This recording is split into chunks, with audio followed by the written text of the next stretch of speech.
Assalamualaikum warahmatullahi wabarakatuh.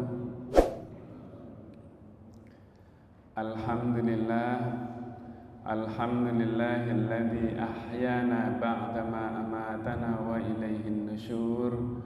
Asyhadu an la ilaha illallah wahdahu la syarikalah wa asyhadu anna Muhammadan abduhu wa rasuluh la nabiyya ba'dah.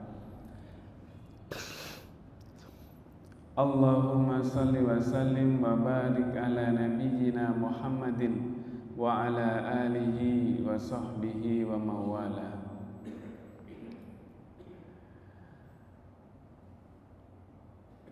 Subhanaka la ilma lana illa ma 'allamtana innaka antal alimul hakim.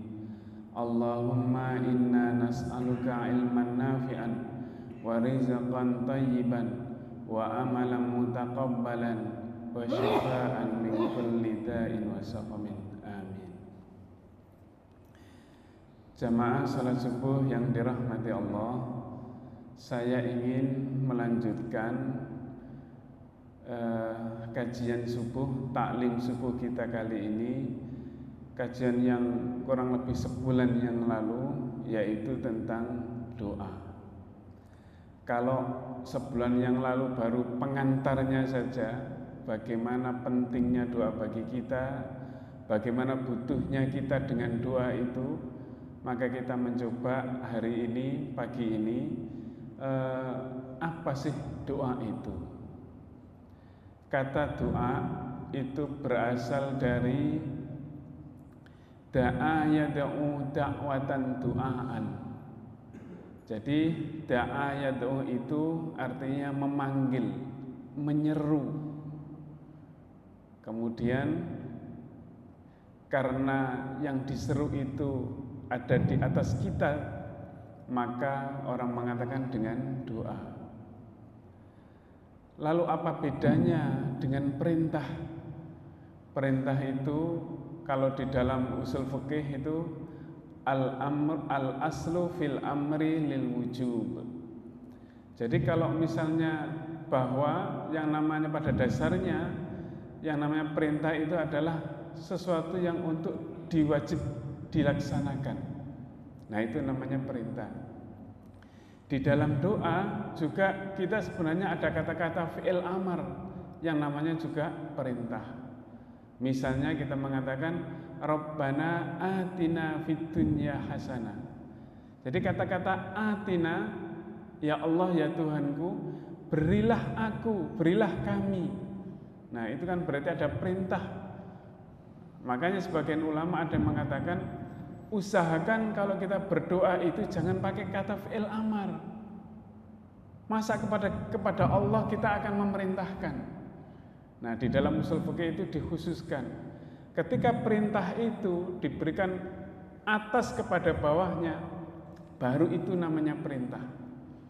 Misalnya kita bisa jadi teman sebaya, orang yang setara dengan kita, sesama teman.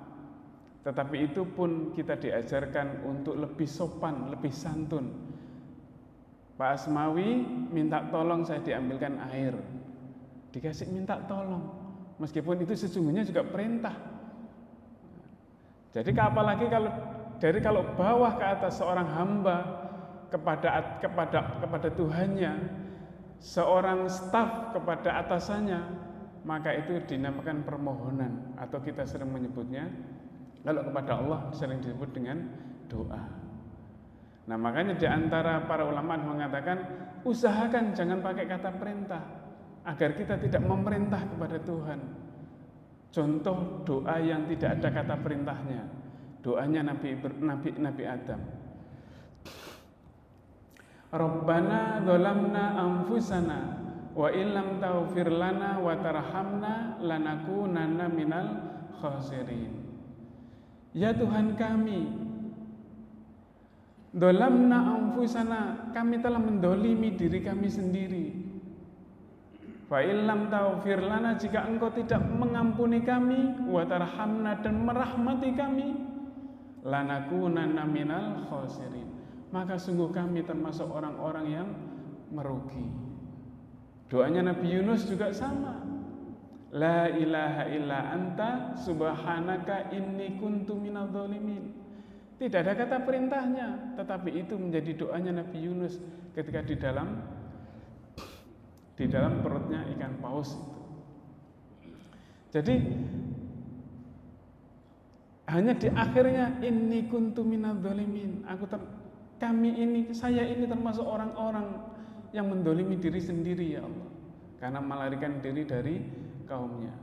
Bahkan di dalam Al-Quran disebutkan, seandainya Nabi Yunus tidak membaca doa itu, disebut doa, maka Nabi Yunus tidak akan dikeluarkan dari perut ikan itu sampai kecuali nanti di hari kebangkitan. Jadi karena doanya Nabi Yunus dia dikeluarkan. Jadi inilah, ada yang perintah, ada yang tidak memakai perintah. Tetapi kita sendiri diajari oleh Allah dan Rasulnya dengan memakai kata fi'il amar. Jadi tetap saja nanti Bapak Ibu akan kesulitan ketika saya ingin cari yang tidak ada perintahnya doanya. Bagaimana caranya? Nah begitu. Jadi doa itu juga ada yang pasrah. Jadi tidak semua kemudian bahwa doa itu kemudian harus dipanjatkan, tidak. Dalam hati kita ketika kita sudah sampai pada keinginan, lalu kita kalau bahasa punya greget, punya keinginan dalam hati, lalu kita tidak pernah kita sampaikan dengan lisan kita, itu pun sudah dinamakan dengan doa. Jadi doa itu memohon, menyeru. Nah, ada yang mengatakan bahwa kalau secara istilah itu doa itu adalah semua permohonan yang dilakukan oleh seorang hamba, yang disampaikan oleh makhluk kepada penciptanya, kepada Sang Khalik, kepada Allah, baik itu dalam bentuk meminta kemanfaatan dan atau menolak kemudaratan. Disimpulkan dengan dua itu. Jadi kalau orang berdoa itu pasti mintanya dua. Kalau tidak minta kemanfaatan, minta kelebihan, minta kebaikan, ya mungkin minta ditolakkan dari kemudaratan, dihindarkan dari bahaya, dihindarkan dari segala macam keburukan. Doa itu paling isinya doa itu, ya itu doa itu katanya. Ini ada sebagian ulama yang mengatakan begitu. Tetapi doa yang kita lantunkan itu lebih dari sekedar dua hal itu. Di dalam doa itu ada kedekatan antara manusia dengan Tuhannya. Doa itu adalah bentuk komunikasi, bentuk hubungan kita dengan Allah secara verbal, secara lisan, antara kita dengan Allah, antara makhluk dengan Sang Khalik. Itu yang kita bangun di dalam doa itu. Tetapi kadang-kadang di dalam doa itu bukan hanya manusia yang meminta, manusia bukan hanya karena inisiatif manusia, tetapi kadang-kadang Allah juga menginginkan supaya kita itu berdoa kepada Allah. Dalam sebuah hadits qudsi disebutkan, suatu saat Allah itu memerintahkan kepada para malaikat, intaliqu ila abdi, wahai para malaikat, kamu datanglah kepada hambaku ini, fasubbu alaihil bala, kemudian timpakan kepadanya bala, ujian-ujian. Di belakangnya ditambahin sobba. Sobba itu saking onggunya, maf'ul mutlak. Fasubbu alaihil bala sobba, maka sampaikan, timpakan kepada hambaku itu dengan ujian-ujian, dengan sebanyak ujian. Kenapa kok sampai begitu Allah memerintahkan pada malaikatnya? Fa inni uhibbu an asma'a sautah. Luar biasa. Karena aku rindu, kata Allah, karena aku senang mendengar suaranya itu loh. Jadi kalau kita misalnya lagi diuji, ada ujian, ada keburukan, ada ketidaknyamanan yang menimpa kita, lalu kita kemudian mendekatkan diri kepada Allah, lalu kemudian kita berdoa kepada Allah, dengan setulus-tulusnya. Bisa jadi itu adalah bagian kerinduan Allah kepada kita. Kita berdoa begitu. Ini husnudzon kita. Berarti Allah mengingatkan saya supaya saya banyak mendekatkan diri kepada Allah, supaya saya banyak berdoa kepada Allah. Jadi kadang-kadang Allah juga rindu kepada kita. Allah juga menyayangi kita agar kita mendekatkan dan berdoa. Kan beda orang itu ketika berdoa dalam keadaan lapang, ketika seseorang itu berdoa dalam keadaan senang, dalam keadaan semua tercukupi, dengan doa ketika orang lagi kepepet. Beda, khusyuknya itu beda. Coba tanyakan kepada orang-orang ketika perjalanan misalnya dari Sumeneb ke Kangean dalam terpaan ombak dan angin yang besar. Beda rasanya. Dia berdoa dengan sekuat tenaga. Semua yang dihafal dibaca semua. Bacaan-bacaan dihafal semua. Nah, itu kan beda. Tetapi kalau dalam keadaan lapang, lagi piknik, lagi rekreasi, lagi di hotel berbintang dengan melihat view pegunungan yang bagus, atau kalau orang kota, orang daratan melihat view lautan yang bagus, kadang-kadang lupa berdoa.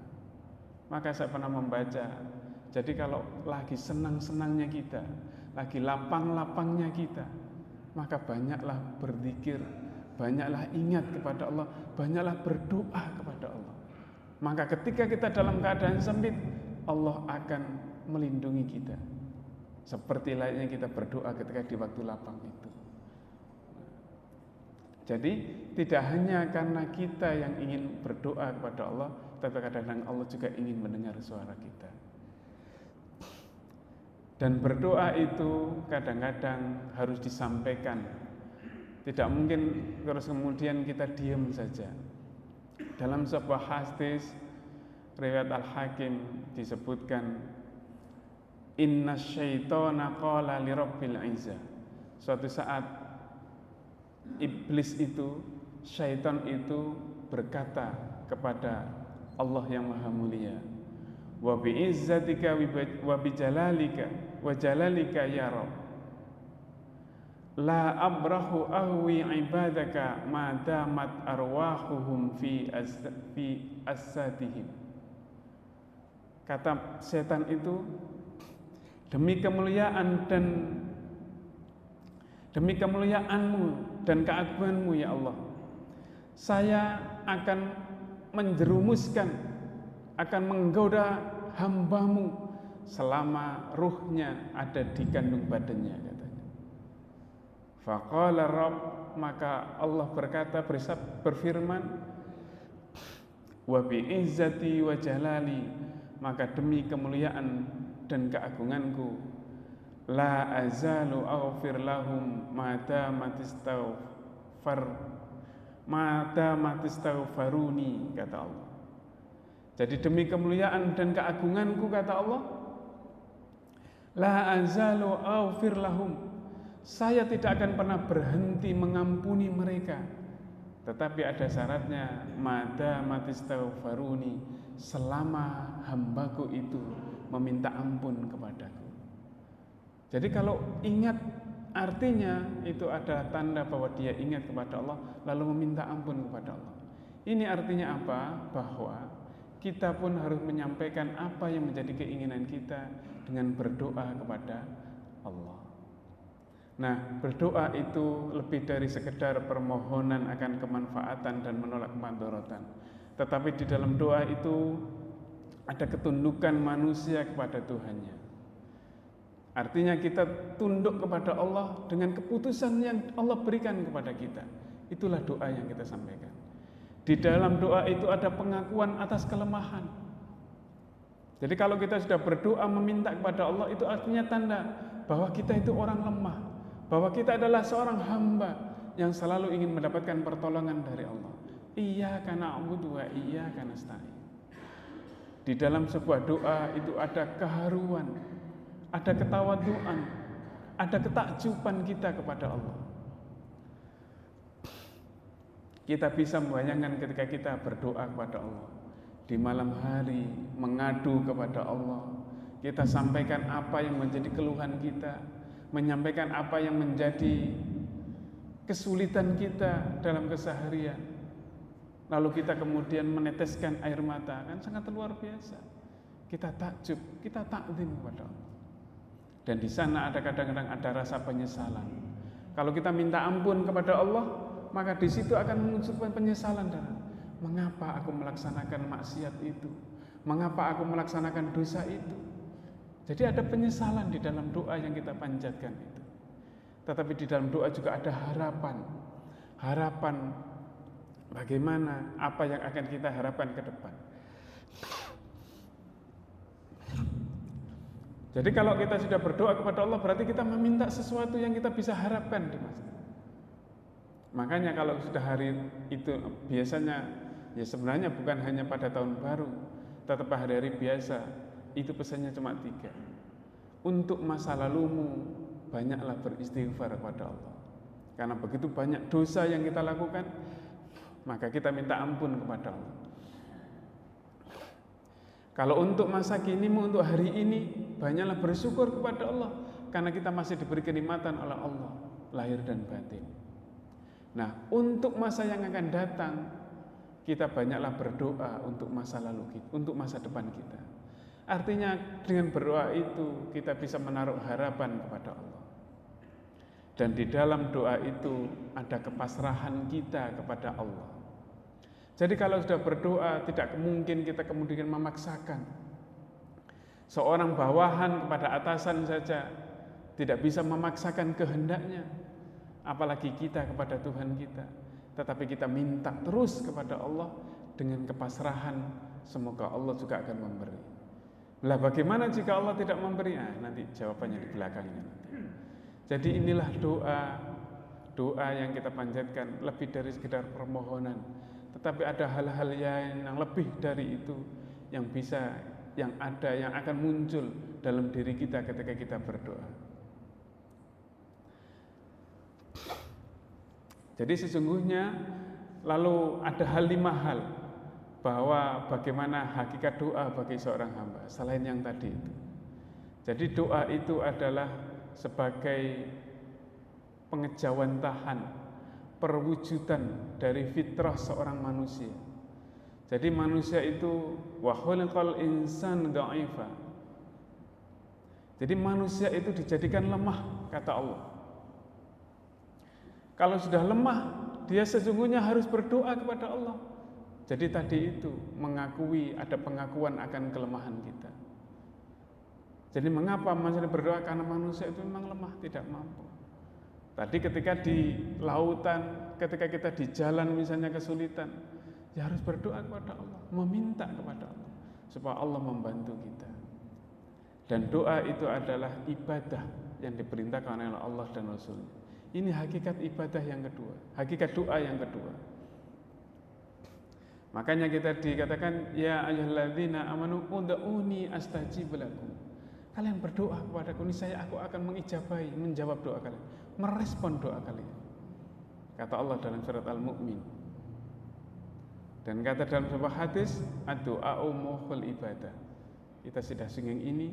Jadi apa yang kita sampaikan ketika kita beribadah, ketika kita berdoa juga ibadah, ketika kita beribadah juga di dalamnya isinya sesungguhnya adalah doa. Nanti ada yang bertanya, loh bismillahirrahmanirrahim itu kan tidak ada unsur doanya. Siapa bilang tidak ada unsur doanya?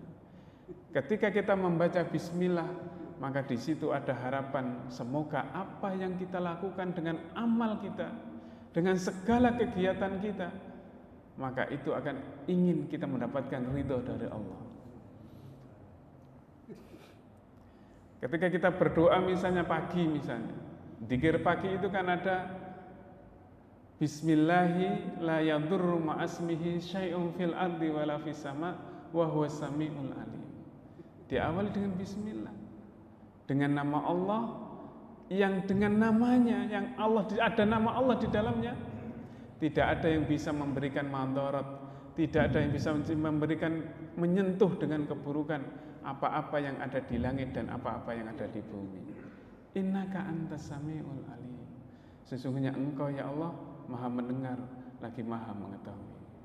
Jadi inilah doa-doa panjatan doa kita yang hampir semua yang kita baca.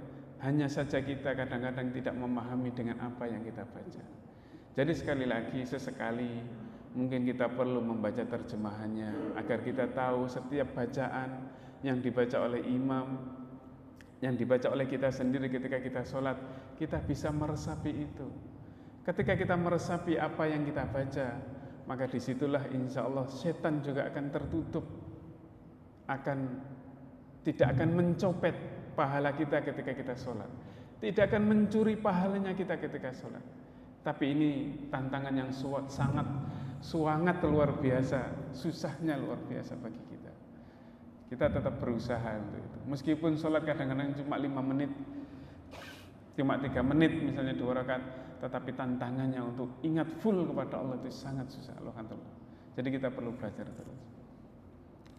Dan yang ketiga adalah bahwa doa itu adalah inti dari ibadah kepada Allah. Jadi tadi ad-du'a mukhul ibadah. Dan yang keempat adalah bahwa doa itu adalah senjata orang-orang yang beriman. Ad-du'a'u silahul mu'minin. Jadi doa itu adalah senjatanya orang-orang yang beriman. Orang-orang beriman itu kalau kepepet itu pasti mintanya kepada Allah. Kita terus terang banyak pengalaman, saya kira Bapak Ibu dan saya juga pribadi banyak pengalaman ketika membutuhkan sesuatu lalu meminta sesuatu itu yang kita butuhkan kepada manusia, itu kadang-kadang kita ini kadang-kadang sering mendapatkan kekecewaan. Kenapa kekecewaan? Karena apa yang kita inginkan itu kadang-kadang sering tidak terkabulkan. Namanya juga sesama manusia. Maka yang paling jalan terbaik adalah kita minta saja kepada Allah. Minta dan minta kepada Allah. Kalau sudah minta luar biasa, insya Allah Allah akan memberikan jalan, akan memberikan respon. Tentu respon itu tidak mesti harus sama dengan keinginan kita. Ada sebuah kisah dulu pada masa Khalifah Umar bin Khattab. Itu kekaisaran Romawi itu, kekaisaran Persia, kerajaan Persia itu sudah bisa ditaklukkan pada masa Khalifah Umar bin Khattab. Ketika pada saat itu harta rampasan perang itu sangat banyak, luar biasa. Karena sudah mendengar bisa ditaklukkan secara keseluruhan, maka kemudian Khalifah Umar bin Khattab berangkat dari Madinah pergi ke dataran Persia sana. Berangkat untuk menemui pasukan muslim. Karena mendengar harta rampasan perangnya, kalau dibagi di masing-masing tentara waktu itu, masing-masing akan mendapatkan harta sangat banyak. Maka kemudian datanglah Umar bin Khattab dan kemudian memutuskan waktu itu, karena harta rampasan kita sangat banyak sekali, maka saya memerintahkan, saya mengusulkan supaya harta rampasan ini jangan hanya diambil oleh tentara muslim saja, tetapi bagilah dengan orang-orang Persia sendiri, meskipun mereka yang bukan muslim. Maka pada saat itu, ini sebuah kebiasaan yang di luar kebiasaan. Karena biasanya harta rampasan perang itu dibagi dan menjadi milik kalangan muslimin. Tetapi hari ini, pada saat itu Umar bin Khattab mengusulkan jangan diambil semuanya, bagikan kepada orang-orang yang belum Islam juga, orang-orang Persia itu, tidak masalah. Maka kemudian salah seorang sahabat yang kemudian menentang kebijakan Khalifah Umar itu adalah Bilal bin Rabah. Bilal kemudian menang, tidak bisa, itu tidak pernah dilakukan oleh Rasulullah. Tetapi kemudian terjadilah penentangan yang kuat dari Bilal. Maka di malam harinya Khalifah Umar bin Khattab di sholat malamnya dia meminta kepada Allah supaya Allah melunakkan hatinya Bilal bin Rabah. Setelah itu ketika sholat subuh selesai sholat subuh, Bilal bin Rabah tiba-tiba datang kepada Khalifah Umar. Wahai Khalifah, wahai Amirul Mukminin, aku patuh dengan keputusanmu. luar biasa. Dalam semalam, tidak sampai semalam, doanya dikabulkan oleh Allah Subhanahu wa taala. Jadi ad-du'a'u silahul mu'minin. Jadi doa itu adalah senjatanya orang-orang yang beriman.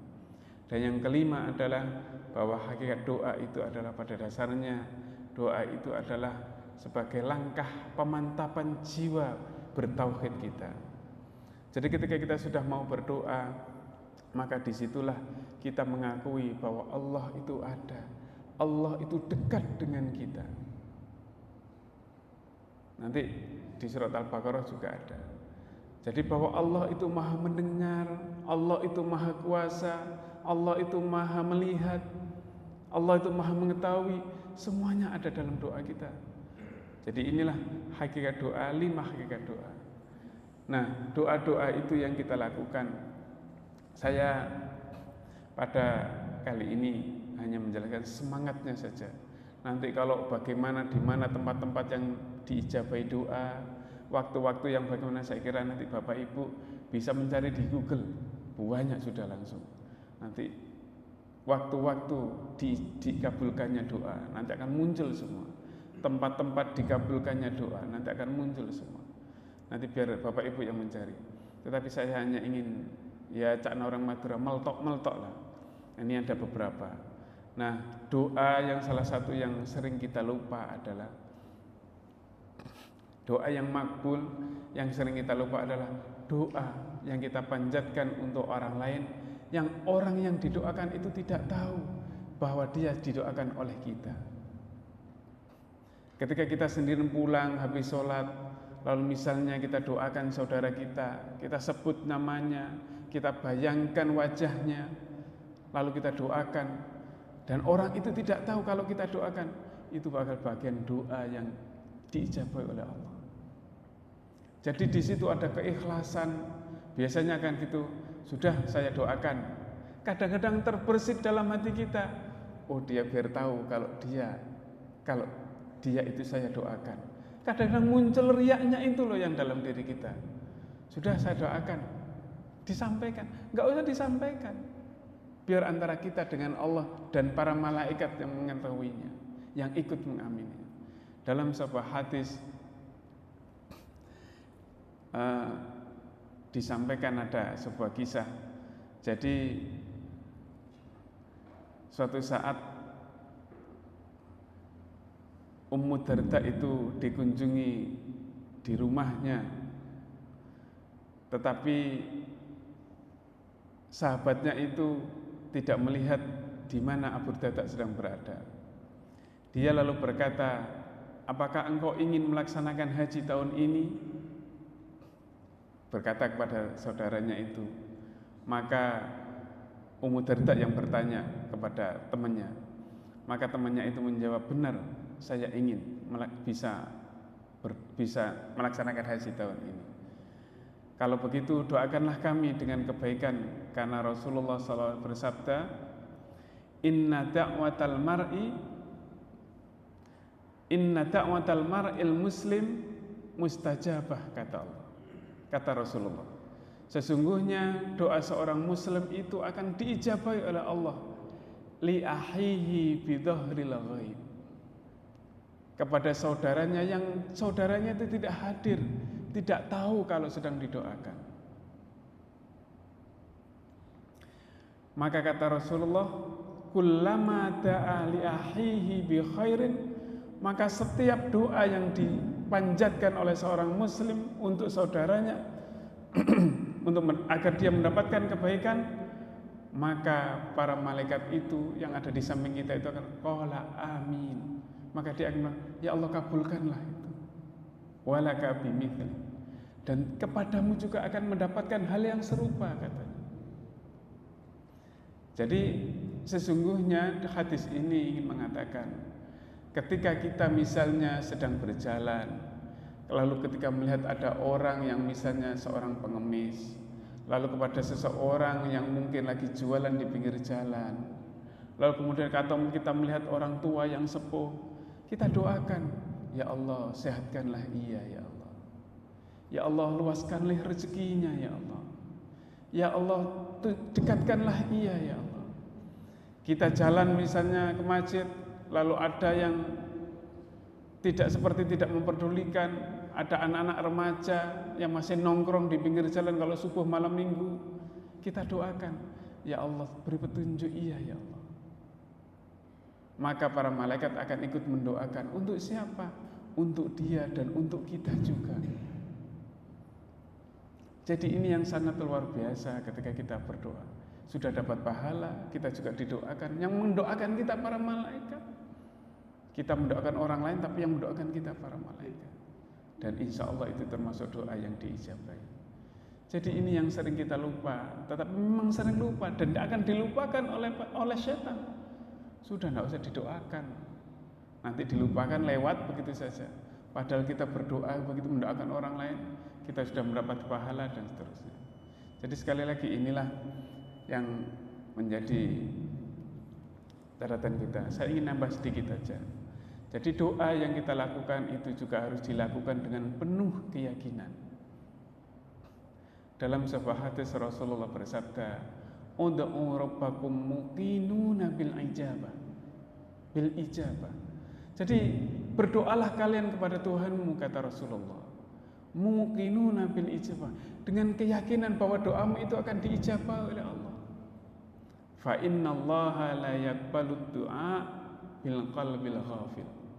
Sesungguhnya Allah itu tidak akan menerima doa orang-orang yang dengan hatinya yang lalai. Jadi kalau kita misalnya lalai itu seperti bahwa kita kayaknya nggak diterima aja doa kita. Itu namanya seperti sudah pesimis, melalaikan diri kita sendiri. Tetapi kalau insya Allah Allah akan mendoakan.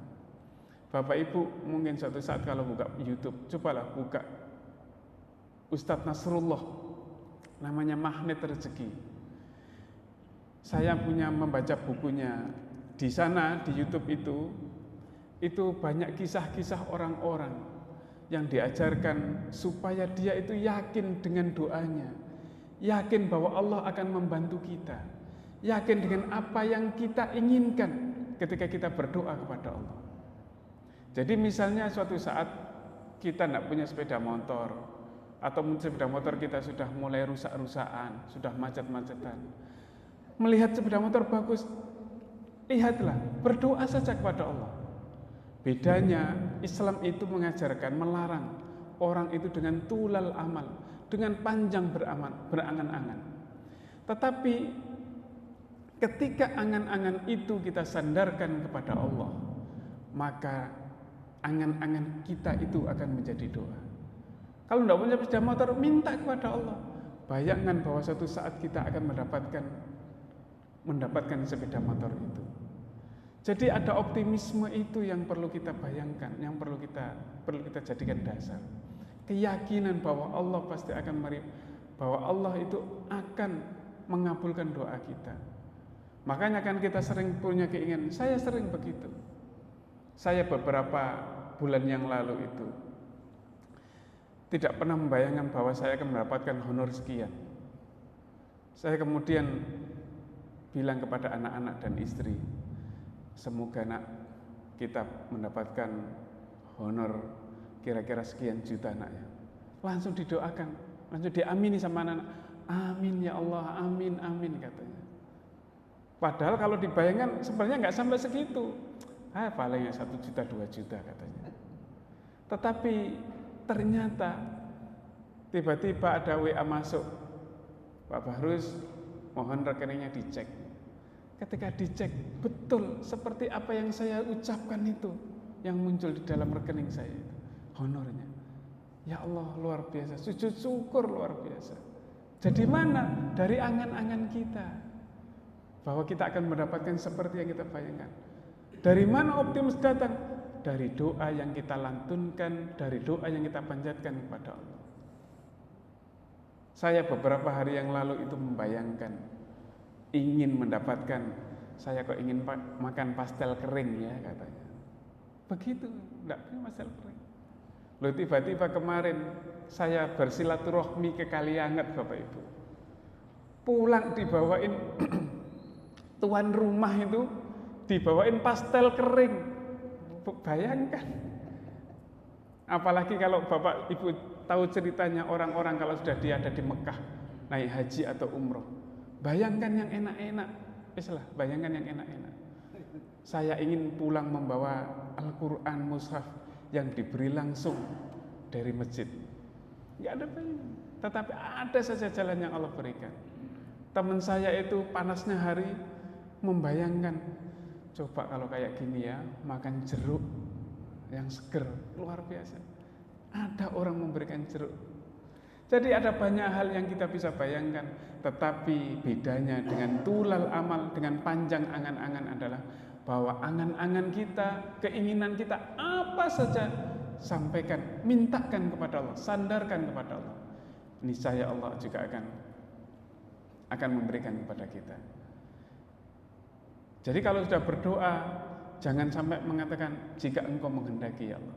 Rasulullah pernah menegur, la yaqul ahadukum, janganlah seseorang di antara kalian itu mengatakan Allahumma ghfirli in syi'ta ya Allah. Ya Allah ampuni kami ya Allah jika engkau menghendaki. Enggak usah ngomong begitu, enggak usah in syi'ta. Allahumma arhamni in syi'ta. Ya Allah sayangi kami, rahmati kami jika engkau menghendaki. Enggak usah ngomong jika engkau menghendaki. Allahumma arhamni, langsung begitu saja. Lah bagaimana kalau kita mengucapkan insya Allah? Insya Allah itu adalah bagian dari kepasaran kita ketika kita menyampaikan kepada orang lain. Jadi beda ketika berdoa dan di luar doa antara kita mengatakan insya Allah dengan insyita jika engkau menghendaki. Jadi kalau minta Allah sedikit saja minta kepada Allah. Sandal saya hilang ya Allah, minta kepada Allah. Saya sering apa yang menjadi keinginan saya mintakan kepada Allah.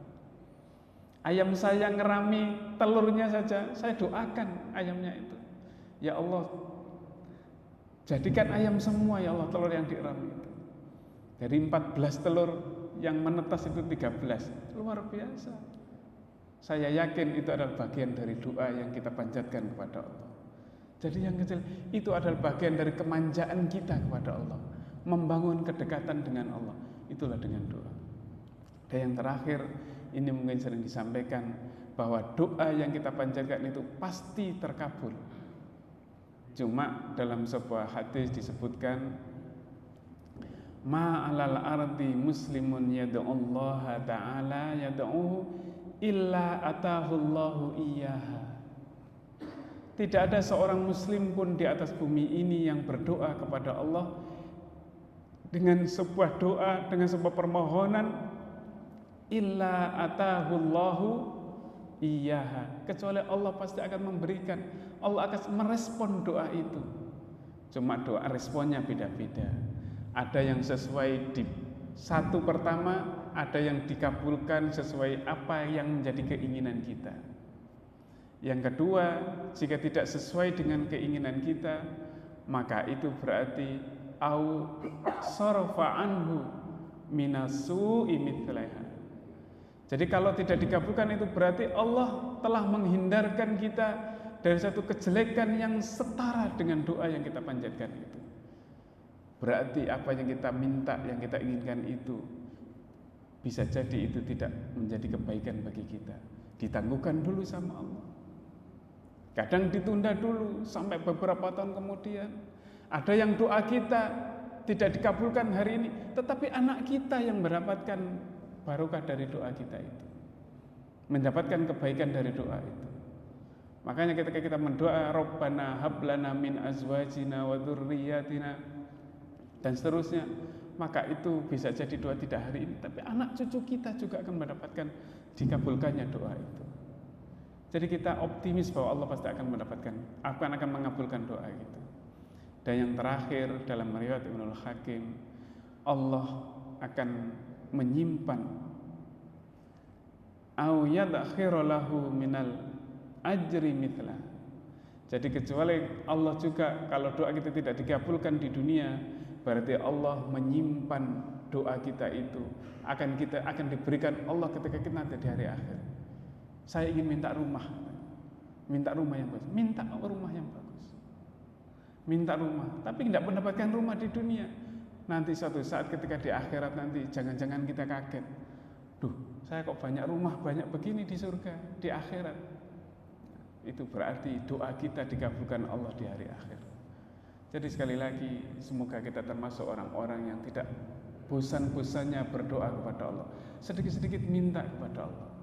Mau tidur, ada tulang-tulang yang sakit itu, kita bacakan bismillah, kita bacakan sholawat, kita doa, Allahumma afini fi badani. Kalau telinga kita kurang enak, kita doakan Allahumma afini fi sam'i. Penglihatan kita kurang enak, Allahumma afini fi basari.